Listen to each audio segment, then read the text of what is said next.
This is a great example of how to educate on your product without feeling too salesy. Let's take a look. Did you know it takes 6 pounds of olives to make just one bottle of olive oil? So instantly that visual hook with that text there, olive oil fraud, is going to be a massive part of the hook and what made it work in this video. It's just opening a curiosity gap in terms of the fraud. It's going to keep people staying until you actually close the curiosity gap with answering what the fraud is. A bit clickbaity maybe, but it works.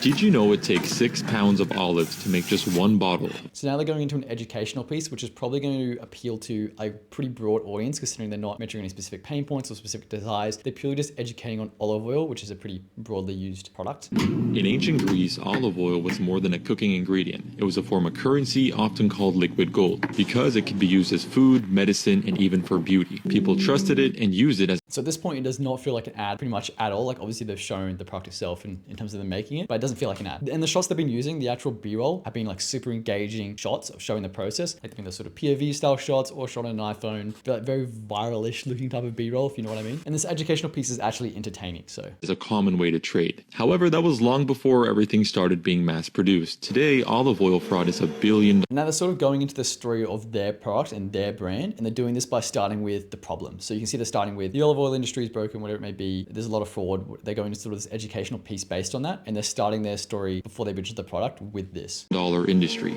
often involving mixing olive oil with cheaper oils like canola, which was even used as lubricant for machines like. Through this sort of education, they're actually indirectly educating on the USPs, the unique selling points of their product. They're saying like other companies will mix olive oil with other types of oils that aren't good for you. And they're sort of, by doing this, sort of setting up for their own education on their unique selling points by saying the problems with the industry. They're sort of talking about what might be some customer pain points, and it also might be some previous failed solutions of the customer. Steam engines during World War II. Just imagine what you're putting into your body. With so much distrust in the industry, we decided to. And so now by saying there's so much distrust in the industry, they're positioning themselves as the trustworthy source. And they're probably going to educate on now on why they're the trustworthy source. And they're probably going to talk about they're the best, why they like what type of olives they use, whatever it may be. To start our own olive oil company. We use early harvested olives, press them traditionally. Yeah, just as I would have predicted, they've gone into why they're the trustworthy ones. We leave it unfiltered, whatever it may be. And leave it unfiltered the way it's supposed to be.